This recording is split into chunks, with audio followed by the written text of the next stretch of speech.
In the theater, the journey to the stage often begins with the producer, who has to maintain the delicate balance between creativity and management when mounting a production.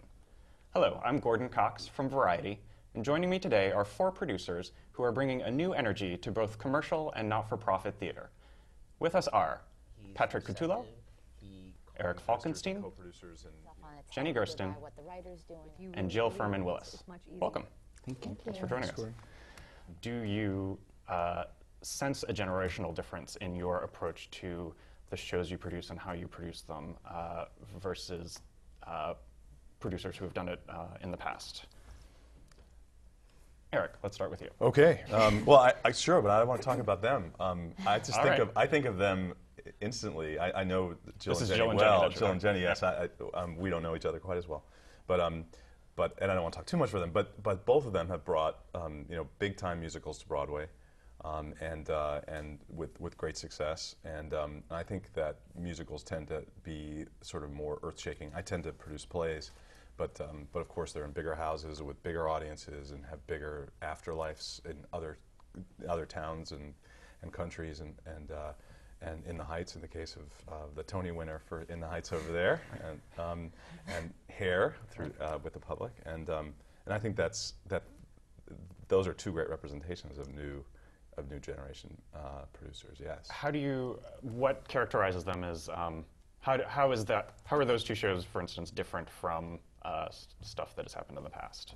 Well, do you see it? I'm sorry to be talking about it so okay. much, Jill. But, we'll get your opinion soon. Yeah. But seriously, In the Heights is a great example because Jill sort of took that from Colonel. I mean, these were kids who were creating it, and Jill, she'll tell you the story, but she sort of plucked them and realized how great a story they had, how great a musical they had, and developed it, took it off Broadway, and then brought it to Broadway, and that's a major thing. Especially for a young producer, yeah. And that musical is sort of was a new sound that we really hadn't heard. So it's a great example. I'm here to talk about other people. Were you aware of that when you? Yeah, I mean, personally, I'm very interested in bringing fresh, new perspectives to Broadway and unique, original voices. And it's a pretty risk-averse business. Understandably, it's difficult to no one knows what's going to work. And audiences are fickle, and certainly now with the recession, it's much harder. They're much tighter with their the entertainment dollars that they spend. But I was blown away by Lin-Manuel Miranda when I saw it. I first saw it in the basement of the Drama Bookshop in February of 2003. And I sat forward in my seat in a way that I never do. And it was music I had never heard on stage before. And the show is so different now from what it was, but he played Usnavi. Lin-Manuel was the bodega owner, and his method of communication was rap. And it wasn't scary rap, it was just storytelling, really brilliant, creative storytelling. So I was fascinated by it. But I would never have been able to do it without 2 pretty legendary producers in the business, Kevin McCullum and Jeffrey Seller. And I happened to see it first, but without them, it never would have gotten made. And it was great, and so great to learn from them. And they're very young. But they're sort of the older generation of producers because they've been around for so long. They're so great because they're so creative and they think outside the box, and they really want to do the same thing, and they have done the same thing in bringing new original voices to the stage. So, this is now a question for all of you. Do you feel, as being on the younger end of the producing scale, do you feel a responsibility to bring in new voices in terms of the actors, directors, writers? I think it's vital. Yeah. I mean, I think it's the most, theater constantly regenerates because of new influx of energy and talent and youth, frankly. I mean, youth is a part of any arts movement. It's because it's new ideas and it's new energy and it's new things that motivate everyone, audiences and artists, to kind of do new interesting things and inspire us. So I think it's as important as doing, the classics. I mean, I think there's a balance for that in any art form, but particularly Broadway. It's so important. The new voices are vital, but the classics. I mean, I think about, I'm going to shill for you now, and Hey, you Joe know, and Roth. say and say that, you know, doing All My Sons with that cast that you did last year was incredibly important to keeping audiences sort of connected to the history of what theater is, that Arthur Miller is one of America's most important voices, and for you to bring together that amazing cast and that beautiful production was significant. So I think it's a balance. Yeah, and having the casting, some of the casting choices that you make to get a younger audience that might not otherwise go Appreciate Miller, to see that yeah. play, to bring them in, I think that's incredibly valuable. Definitely. For me, Next to Normal, sort of like Jill's experience with In the Heights, I saw with David Stone, who is the lead producer and has been my mentor for the past 10 years. I started working for him right out of college. I started as his assistant as Vagina Monologues. It was 99, right before Vagina Monologues opened off Broadway, and it was really an old-fashioned apprenticeship. You know, I sort of lucked out, and David's been an incredible mentor. And we saw, it was then called Feeling Electric at NYMF back in 2005, and we just looked at each other, and hearing Tom and Brian's score was unlike anything I'd ever heard before. And, you know, the subject matter was scary to us as, you know, as producers to be able to sell that and market it, but there was just something about it that spoke to me, and I you know, I mean, the Tom and Brian, what they had to say was just something that I felt needed to be seen, and so to be a part of that was. And I'll never forget, I ran into Patrick right after he saw it at NYMF. All right. Were you there at that same performance? Yeah, and then I ran into you at Starbucks, and you were going bananas and so excited, and it was so amazing to see, and that's so rare. The energy was just like I just couldn't. Yeah, I mean, it was something that you feel. I mean, I think that's what you do as a producer. Really, is you just trust your gut. It's not. It's so much about instinct, and there's no formula. And you know, and the success of Next Normal is really encouraging to me as a young producer, because that's the kind of stuff that I want to produce. And so the fact that it's been embraced by the critics and that audiences are embracing it, and the audiences, I was just at the theater last night, are so young. It's unbelievable. It's like a rock concert there every night. I mean, and you know, every night there are 100 people at the stage door, young kids I mean, there are no stars in the cast. I mean, and they're just treating it's like a rock concert. It's really, it's really encouraging. And I think, you know, people were like, is it commercial, and how are you going to sell a musical, a rock musical about bipolar manic depression? And I'm like, I don't know. I just know that it's good. And I hope that the success of that show and the success of things like In the Heights can, you know, kind of inspire artists to just take risks and write what they feel and not worry about what's commercial necessarily, I think. Do you feel like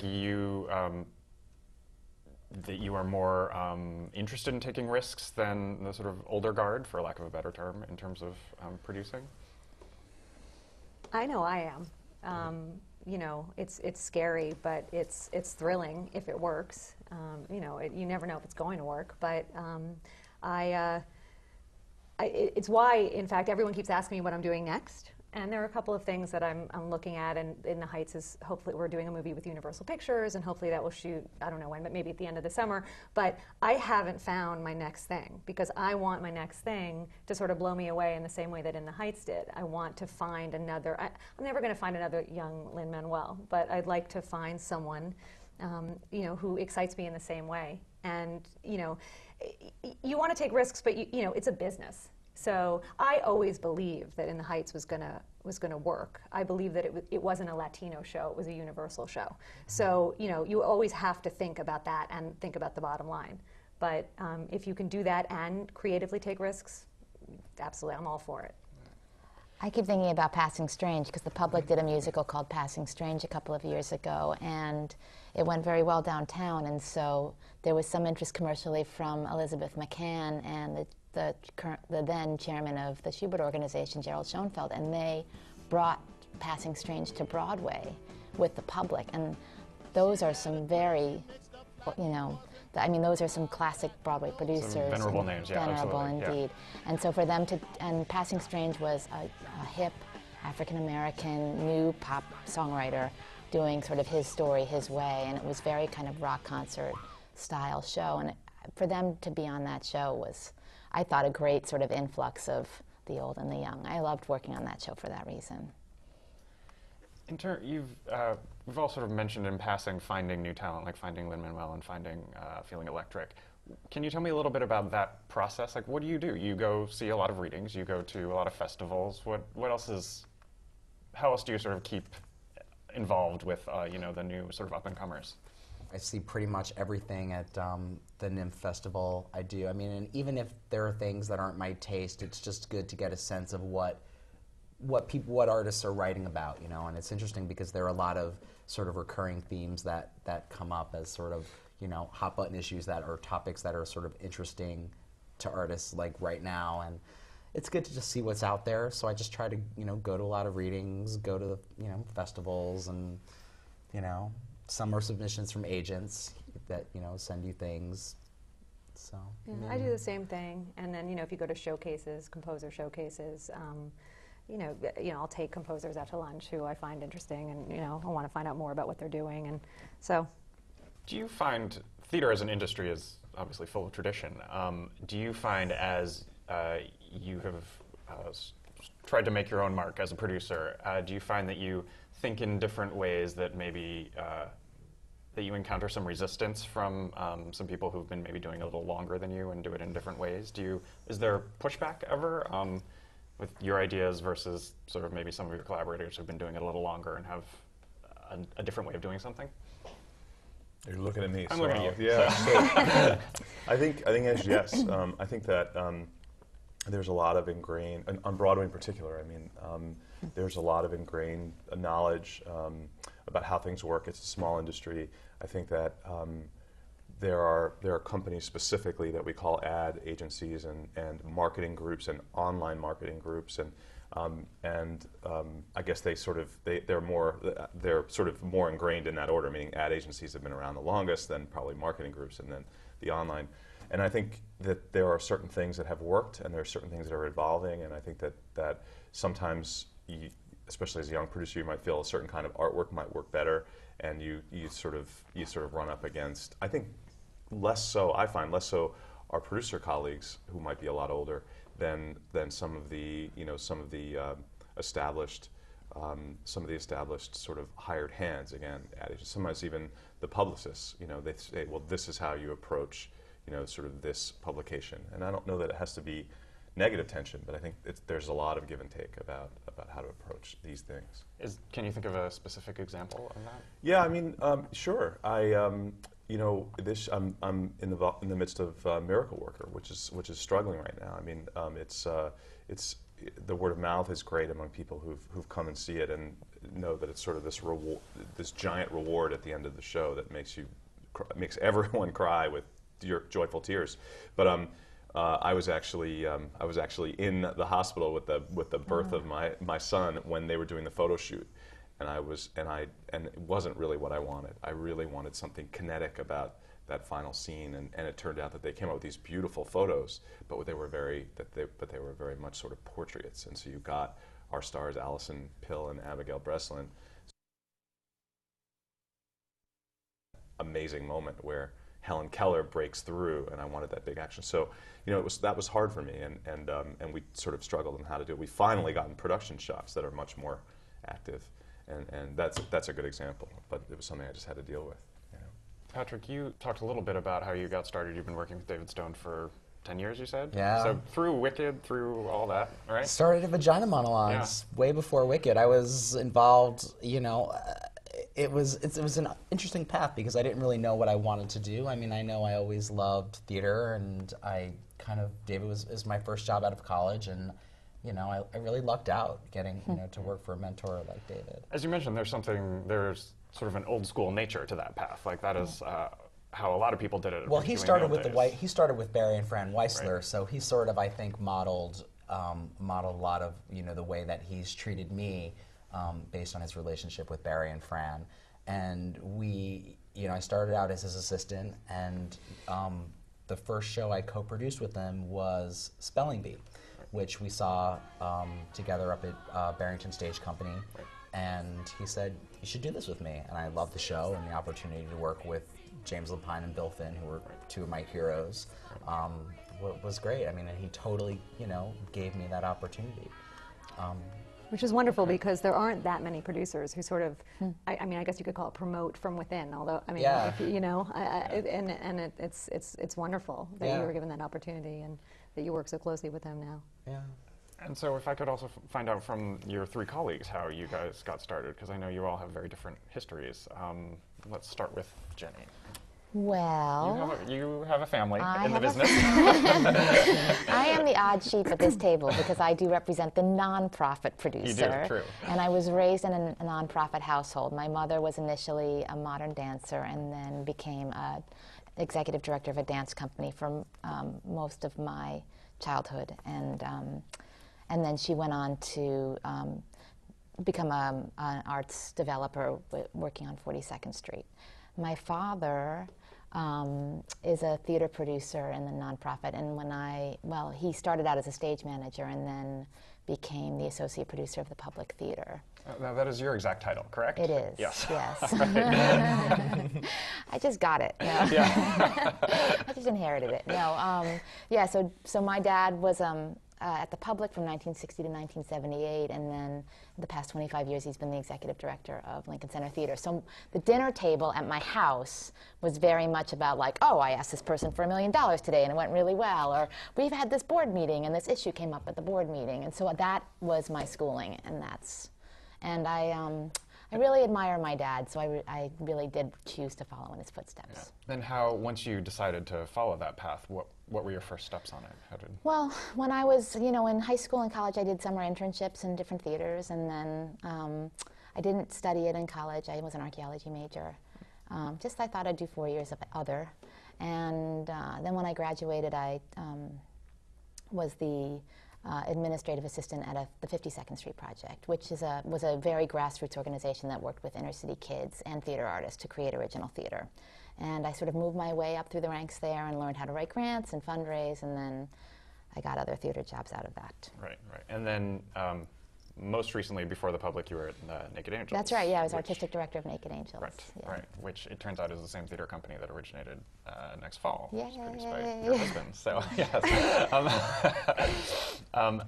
And so, Jill, tell us how you got started. When did you first decide? I mean, you also have a father who does some producing. I do. I started actually in the film business. So every job I had after college was in the film business in some capacity. I was at ICM in New York, and then I went out to LA and took my boss's dog home from the office. All the cliched stuff that producers' assistants do when they're starting. And then I decided I wanted to come back, and I got an MBA, and then I made a movie, which no one here saw. No one has seen, really. We went to a few festivals, and I made it independently. And then I got my start in theater because my father started producing and plays that he worked on.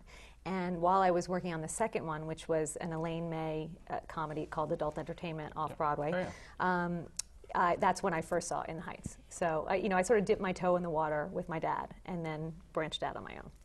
Right.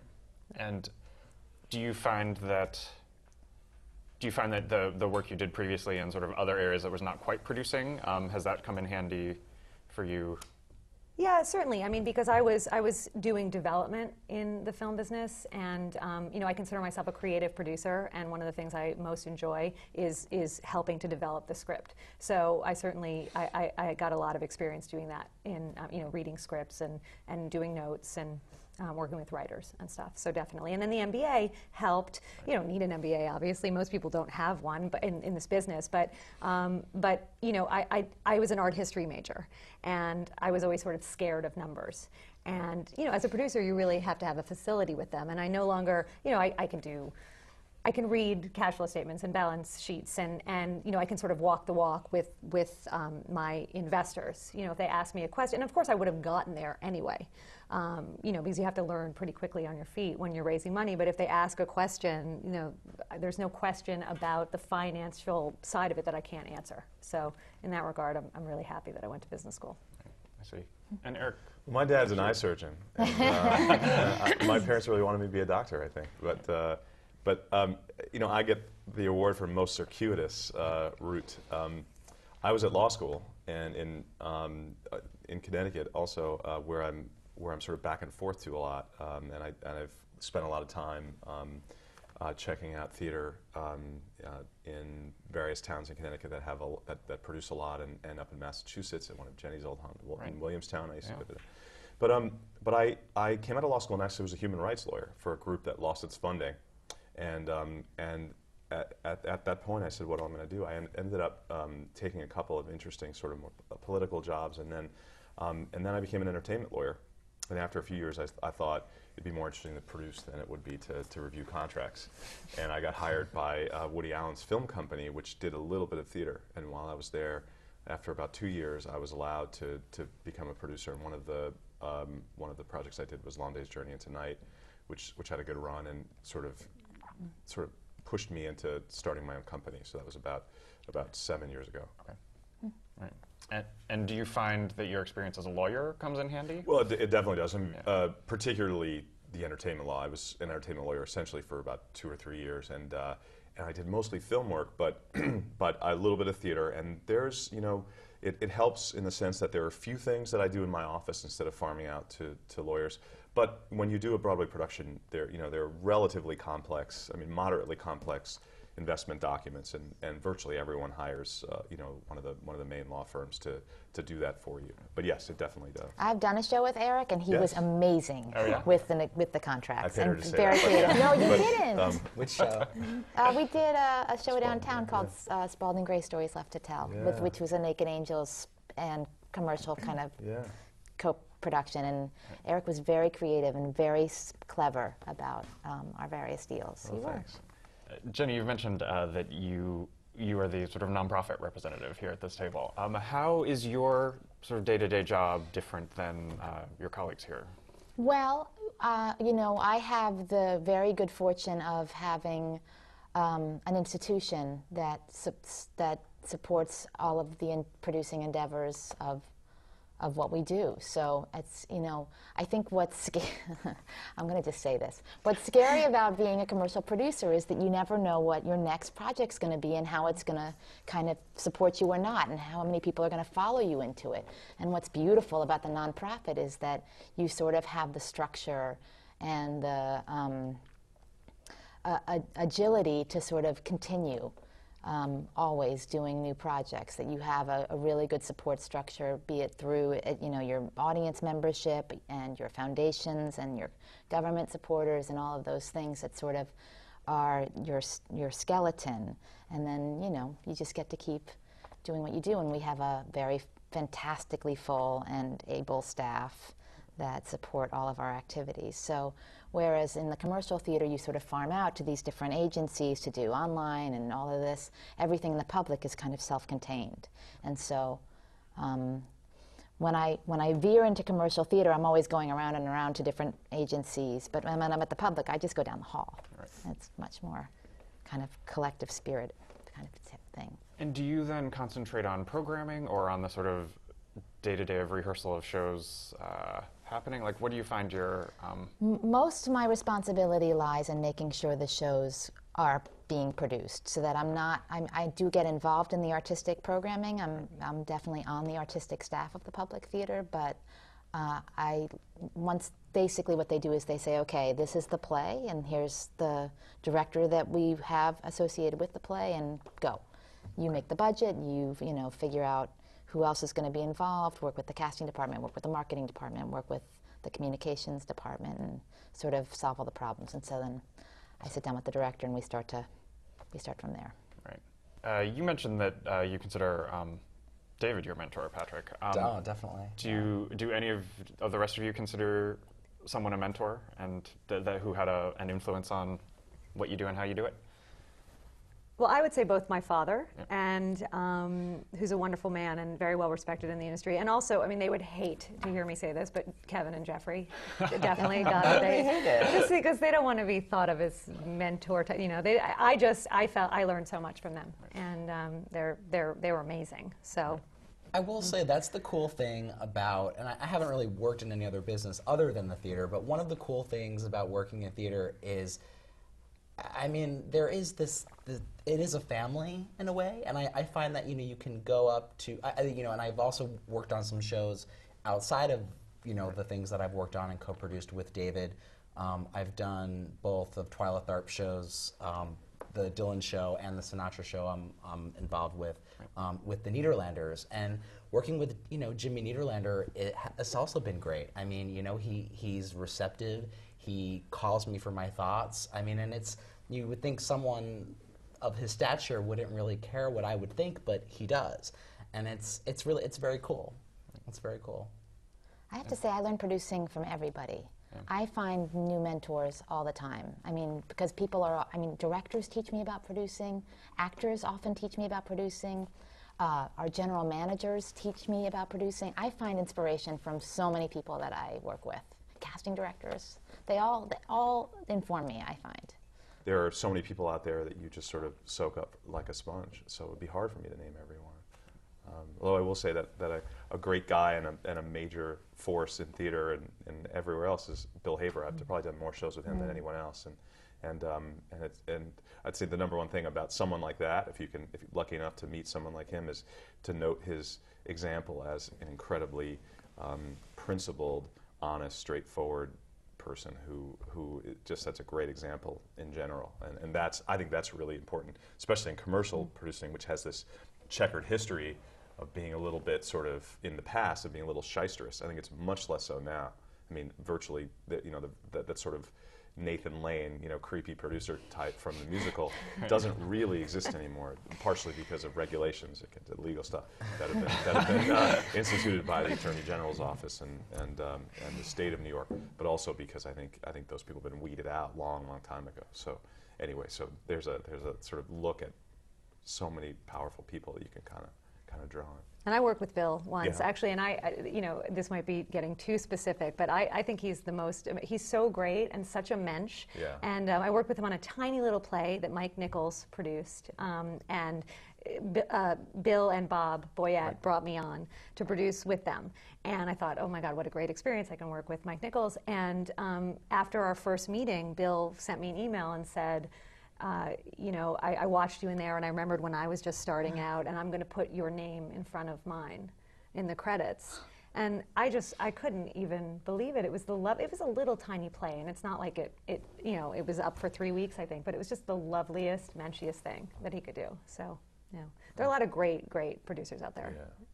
Do you feel like the sort of abundance of mentors out there, is that quality sort of encouraged by the sort of small community nature of the theater business versus, say, film and TV, which is far more diffuse? I think so. Yeah, I think the theater business is so specific. There's nothing else really like it, and I think that I just find that people are always willing to answer questions, even people that I would be ordinarily intimidated by. You can approach people and ask questions, and they take you seriously. I don't. Do you find that? Yeah, I think that's very true. Although I do think it's a relatively rare. I mean, it's a great thing that Patrick ended up sort of developing, because I think that a lot of producers who are very prolific just don't have the time to mentor someone the way that David mentored Patrick. This may create a run on your office with resumes, but that's a pretty sort of special thing to get that kind of attention and that kind of relationship. But I've worked in both industries, and definitely there's a really friendly community, I think, in theater, and a real willingness to offer advice, and I just love the whole, it sounds so cliched, but the whole let's roll up our sleeves and put on a show nature of it, which is very different from film, I think. Well, and theater is inherently an art you pass down. That's the whole point of it, is it's something that you do pass from one generation to the next. So I think it just inherently does that. And it's immediate, it's not like a movie which can be shot and then just sort of shelved for a while and, lost in an editing process or whatever. But, theater, it's every night, 8 o'clock, that curtain goes up, and it's sort of a joint effort to make that happen, I think, on a daily basis. Yeah, and that family exists for, hopefully a long time. Whereas on a movie, it's wrapped and you all go your separate ways. So, yeah, I think it's pretty great. If you're lucky. Yes, if you're lucky. For each of you as producers, what appeals to you when you're looking for new work? Do you find that you can characterize the kinds of things that you respond to? I don't really sort of discriminate between new and classic or new and old. I've done a lot of revivals. Sometimes sort of what people would say innovatively. I mean, Simon McBurney directed All My Sons, and he's pretty avant-garde. I don't know if that's a word he'd like, but he's a very progressive director. Other times, you know, sort of a very straight up, you know, a very straight up classic. I mean, Long Days Fashion Acting and Directing, and right now with Miracle Worker, we hired a great young director in Kate Wiersky, and it's in the round, which is both exciting because you're right on top of them, and problematic if at times you don't want to be in a certain angle, but new works are important to me too, and probably my first time as a lead producer on Broadway was Bridge and Tunnel, and that was, you know, as sort of raw and fresh as you could get. She was someone who had developed it in the tiny little clubs downtown, and then it came to what was then the Culture Project on Bleecker Street, and I actually was an associate producer on that, and then brought it to Broadway. So for me, I've actually evolved a lot to sort of knowing now what I want to do, which is to say things that sort of grip me. Do you consider yourself a producer of plays versus musicals mainly? I've jumped into a few musicals, never as a lead. I've always been a co-producer, and we probably should define it for the audience, which is to say that the lead producer ultimately officially will be a general partner or a managing member and control the project. Co-producers are often billed next to them, they're credited next to them, but they're not in control. They usually just consult and they come to meetings. Associate producers are basically the same thing, but they bring less capital to the table and they're billed a little bit further down. So I think the answer is that for the most part I've done plays, probably 20 plays and 4 musicals or something like that, and I think that it does draw me a little more. It's sort of, you know, sort of the more common play that sort of hits me over the head. I think probably because they use words, you know, as its primary currency and not music. And to me, I'm always trying to think and feel and stuff like that. And I think that words do it more for me often. But which is not to say anything about musicals other than that for me it's harder to find the perfect musical that I want to jump into. For me, the things that appeal to me are things that I feel like I haven't seen before. Mm-hmm. You know, if I'm watching something and it takes me by surprise and I'm like, you know, that's different. I feel like I haven't seen that before. I mean, so much of what I go to see, I feel like I've seen it. And so to see something that's fresh, and it doesn't happen all the time, but yeah, I just like to feel like it's like something new. And you know, my taste runs a little bit towards rock. You know, I'm a classic rock guy, so I just, you know, Next to Normal is definitely an example of that. You know, it's a rock musical, but I think it's also a very traditional musical at its core. Mm-hmm. And I like experiences that there's a lot of good entertainment out there. I love, you know, there's some great TV, there's some great movies, and I think theater needs to be an experience that it can, you know, that's immediate and that's like, I don't know what I'm trying to say. That's inherently theatrical. An that belongs experience in a that you theater. can only get in a theater. Mm-hmm. You know, that you're not going to get watching a movie or watching TV, but something that's just an experience in a theater. I want to be, I feel exactly the same way as Patrick. I want to be surprised. I want to see something new. I primarily am interested in musicals. I would definitely do a play, and I actually started associate producing a few plays. But yeah, and new music, new sounds, something that makes me sit forward in my seat, like In the Heights did when I first saw it. And you never know where you're going to find it. So, the first play that I associate produced, which was outside of David's office, and he encouraged me to do it, was a play that I saw at the Long Wharf called 16 Wounded back in 2004. And I went to the Long Wharf and I saw it up there, and I was with a friend, and the playwright was a friend of mine, which was my primary reason for going to see it. And for the 2-hour train ride back to the city, I couldn't speak after seeing that play. I was so blown away. And you know, I did it as an act of passion, really, to be a part of bringing that show to Broadway. I didn't raise very much money. I was an associate producer, and I did it primarily as a way to learn. Rocco Landesman was the lead producer, so to be able to sort of watch him in meetings and learn was a great experience. It was heartbreaking. The play got eviscerated by the New York Times and closed in a week, but it didn't make the experience any less valuable. I mean, and I think in general you learn more from the things that don't work than you do from the things that do. I think that's true. So. I love the storytelling of the theater. I do love that that's a live collective experience. And so I am always drawn to when the storytelling kind of turns its, because, there's only so many stories, but when the storytelling turns itself on its head, either by what the writer's doing or by what the director's doing or what the composer's doing, if it just sort of like does something differently that makes me kind of prick up my ears, then that's what inspires me. Right. You consider yourself a sort of creative, hands-on producer. I wondered, first of all, if you could tell me a little bit about what that means for you, and then I wanted to get your take from the rest of you about how you balance creative and sort of business concerns. Well, as Eric explained, I mean, when you're a lead producer, you're sort of in control of everything. So you have to wear your creative hat, and you also have to wear your business hat. I just love to get in there and work with writers and help develop material. And we did a lot of that. We developed In the Heights for 4 years before it got off Broadway, and then we developed it obviously more between off Broadway and Broadway. And and I think part of being the creative producer is also involved with marketing and thinking of new ways to market and new ways to sort of do stuff virally on the web. And because that's become such a huge, probably the biggest part of marketing and advertising now, and casting. I love casting. I just think all those things are fun. And obviously, you also have to watch the bottom line and keep the budget low. And one of the great things about In the Heights is, the capitalization wasn't that high for a musical of that size, and the running costs are pretty low.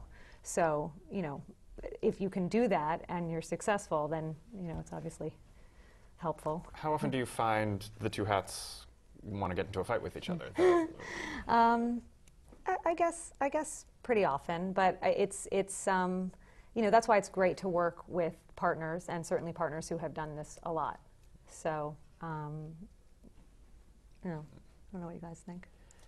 Do you guys also consider yourselves pretty hands-on creatively when you're? The cool thing is, I think one of the things as a young producer is the marketing that Jill started talking about. For example, we started on Next to Normal. We did this whole thing on Twitter, which it's sort of a new technology and no one even really knows what it is. But we did this thing where Tom Kitt and Brian Yorkie sort of took suggestions from people via Twitter and actually wrote a song. And it became a masterclass in songwriting. I mean, they really, people would, respond, and it was totally interactive, and it was great. And I don't know if it sold any tickets, but it definitely got the show out there in a way to people that may have never heard of it before. And that was something David was like, I don't know what Twitter is. He's like, run with it. And he totally he's like, take the ball and just run with it. And we did. We got a full page story in the New York Times on the Twitter campaign. It became a bit of something that our show was identified with. Do all of you feel like you maybe have a stronger instinct in terms of how to get younger audiences into the theater versus someone who's maybe a little older? Like, what Twitter is, for instance? I learned as I was doing this, but I didn't even really. It was something that I learned as we did it, but yeah. I think, we all grew up with, first of all, we're all youngish. We're not like, we're not that crazily young. But I think we all grew up with the internet. So we're not afraid of it, I think, in the ways that some older producers might be, or who don't understand it at all. And I think, for us, Lin-Manuel made a lot of videos that went on YouTube and that were, just great ways of spreading the word. And then recently we put Corbin Bleu into the show, and he's in High School Musical. And, obviously we advertised his involvement, and we have we made new billboards in Times Square and et cetera, but there is so much that was done for us by all the bloggers and the people on Twitter, and it's just so helpful, and you save so much money, and it gets out there so much more quickly. It's just viral, and it takes on a life of its own. I don't know if we know what brings in younger audiences, but I think we're more likely to be attracted to material that could attract younger audiences. I think that's the easier way to approach that question. Totally agree. And you too consider yourself hands-on? Yeah, it's really important to me. I think there are some extraordinarily prolific producers who I could do that for a lot of reasons. I mean, besides the fact I keep a lean office, but it's also because I find that I sort of try to be compulsive about certain things. I get calls from investors and co-producers and and agents, and it's important to me to call people back, sort of without missing a person, and to call them back promptly if possible. And then, and I may be up late sort of thinking about a marketing idea and how we can make this work and that work. So very hands-on sort of in the scope of things, although to me it's really important to do what I think, sort of the great old-time producers like Robert Whitehead and Hal Prince, who's still out there, which is lucky for all of us, who really kind of want to try to see if they have anything to help the material. So and Jill was talking a lot about working, and helping In the Heights shape itself. It's really important to me. I mean, I think the very first play I did actually was The Crucible, and Arthur Miller was still alive, and he was at rehearsal all the time. And it was great. I was really too junior to ever want to say anything to even the lead producer, but. Then I sort of came a little full circle and was the lead on the first posthumous production of an Arthur Miller play on Broadway. And in that case, there wasn't Arthur, but his daughter Rebecca, who's a great film director, was very open to hearing things, particularly from our director, who was a genius, but also he was interested in my opinions, and we had back and forth. And that was really important to me, because I think there were things that he convinced me about, there were things that I convinced him about, and it's rewarding, but I think it's also important, because I think no play is perfect, and no play is sort of without substantial merit in almost every case. Certainly that we've seen on Broadway, I think. And so yes, being creative is really important to me, and I'd love to move more and more from that, and somehow work out some of the business things through systems, and spend less time with what becomes a little more rote, and a little more sort of mechanical. One of the things commercial producers do, Jenny is exempt from this, is raising money. You drum up some investors. Do you find, particularly when you were starting out, is that harder? Because you've never done it before, and you're calling people who probably you've never called with a call like that. How did that work for you? It's hard. It's hard. People invest for different reasons, and I think it gets easier the more that you do it, because you have one of the smart things that I did, and again, this is one of the things David very wisely, gave me an opportunity as my mentor, was to raise a little bit of money for Wicked. So I didn't even know what I was doing at the time, but I had some family friends, and I was like, you should, and I was like, you should do this. And that turned out pretty well for you. It turned out really well for me. And so they'll do whatever, I can call them, and sort of they'll do whatever I want to do. So when I wanted to take a bigger risk on something like Next to Normal, they had my back and were there. But the more you do it, it gets easier, because your pool widens. But it's tough. I mean, I think people invest in theater for different reasons. Most people do it because they love it and they want to be a part of making good theater, and they have jobs outside of the business, and they kind of want to be a part of the industry. And I think you just have to appeal. I've learned that you sort of have to appeal to their different sensibilities, and that every investor sort of invests for different reasons, and you kind of have to figure out what they are and appeal to them. But it gets easier, but it's my least favorite part of producing. One of the, there are a lot of reasons why you have to be so passionate in this business, but one of the reasons is because you can really sell your passion to an investor. And if you really believe, it's much easier to make them believe as well. I think most investors know, they just want to be a part of it, and they want to be, it's glamorous, and it's important. But I think, 80% of shows don't recoup on Broadway, and I think most investors know that. So they know, a lot of my investors, when they would get a return check, so this is just a return on their investment, now, before we had recouped, would thank me and say, oh, I made money, and I would say, no, you haven't actually, I made anything yet. But they still, it was like a gift, almost. And it's certainly become easier for me. The more successes you have, I think, the easier it is. And I also find there are a lot of people who are sort of scared to ask people for money. And I find that every single person I've asked, whether they've said yes or no, has appreciated the ask. Definitely. They're so appreciative, and they think it's sort of fun and exciting, and they say, well, if not now, maybe next time. And so, yeah. I don't love it. It's my least favorite thing too, but But it starts with friends and family, and you know, when you begin your career, people are investing in you as much as they Right. are in the show. Yeah, and some shows are easier. You know, Spelling Bee, we transferred from second stage very quickly. Had rave reviews. It was a smash. We recouped the show in like 14 weeks. I actually had to sort of reduce my investors because I didn't have enough room for them all. So, a good problem to have. That was a great problem to have. Whereas Next to Normal, And at that point, you had a product you could point to. You could say, Yes. "This is what Yes. the show is." Yeah. yes, Right. I'm so I sorry. had Go people that on. had seen it at second stage. And Next to Normal was, you know, I was raising the money this time last year. It was not that the economy's gotten that much better, but then it was really dominating the front page of the newspaper every day was how everything was collapsing. So to raise money for a rock musical about bipolar manic depression at that time was the hardest thing I've ever done. I still have nightmares about it, and we just recouped. So, Congratulations. so That's it's amazing. yeah. I think everyone was really just sort of but yeah, that's great. Do you get involved? You probably don't do a whole lot of fundraising work for the public. No, but I Am did right in about my, that? my Yeah, you past must lives. have before. Yes, Yeah. it's virtually the same thing, Yeah. except that there's no return on investment. But there's the gratitude of giving to a nonprofit institution. But it's the same thing. It's the same kind of. It's exactly what Patrick said, which is people give as much to people as they do to projects or places. So I think it is so much about what they're both saying about how you are passionate about it and what you're kind of expressing and asking that person to share in your mission it's pretty much the same thing.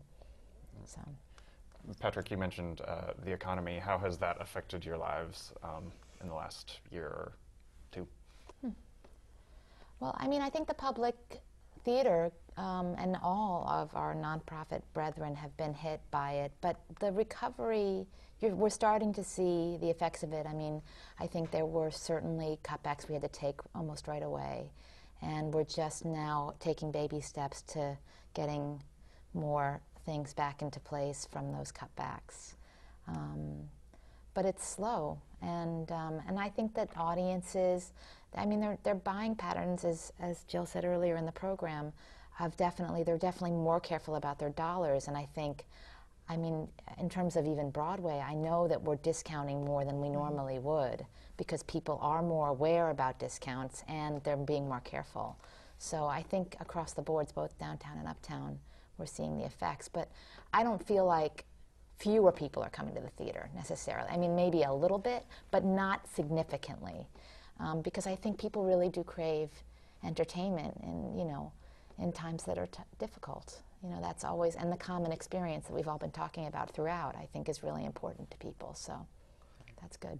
I think people aren't buying in advance as much. I think people sort of know that they can go, with the exception of a few shows, but people know that they can go to the box office in advance. Do you think that's true? Or yeah, well, we have a lot of day of sales actually, so I think Next you're Normal's probably, huge day of. and TKTS booth is really booming Yeah. these days. But yeah, I think, I mean, obviously January and February are the most difficult months for the industry in general, and I think we've been particularly hard hit lately. And I think people will still pay to see what they want to see, and they will pay top dollar if it's something that they really want to see. Right. But it just, you can't force them to see it. They have to want to see it. So, you hope that a great review in the New York Times is going to help, but it doesn't necessarily. And word of mouth is, I think, the single most important thing. Absolutely. And you hope that helps, but I think we're coming out of it now. I think, though. Yeah. Are you finding that in terms of fundraising or getting audiences in and things like that? What are you seeing signs of that, Eric? I think so, yeah. I mean, I think that, I noticed something last year. I mean, I was asked the question a lot. I was really lucky because all my sons and Seagull, which I was a co-producer on, both recouped and pretty quickly. And people said, like, what's going on? Because that was in the fall of '08, which was sort of 0 hour. It was terrible time for the economy in general. And I do think what Jenny said is exactly right, which is that there are things that people give up in their lives in tough times, and there are things, I say this generally, it's not true with everyone, but there are things that people don't give up so easily. And I think irrespective of theater, I think a lot of people feel Saturday nights are important to them, or for some people, or for them it's really important to still take the holiday trip or whatever it is. But by and large, what I found unscientifically is that people are giving up, sort of things that are big ticket items, whether it has to do with a new car or home or a big vacation that isn't necessarily tradition, or jewelry and art, that kind of scenes, mostly affordable, even theater, which is a lot more expensive than film, and that people keep wanting that in their lives. It's very important. And I'll tell you something, Hollywood, not so much independent film, but Hollywood and their blockbusters tend to, in downtimes, kind of start to head up because people are flocking there where it's relatively inexpensive, and at the cost of other types of entertainment, which are more expensive. And Broadway held up. I think you guys will know, I think Broadway had its biggest year at the box office last year, right? And as a whole. Investors have been a little drier. That's sort of opening up again. And again, the irony is that Broadway as a whole hasn't suffered.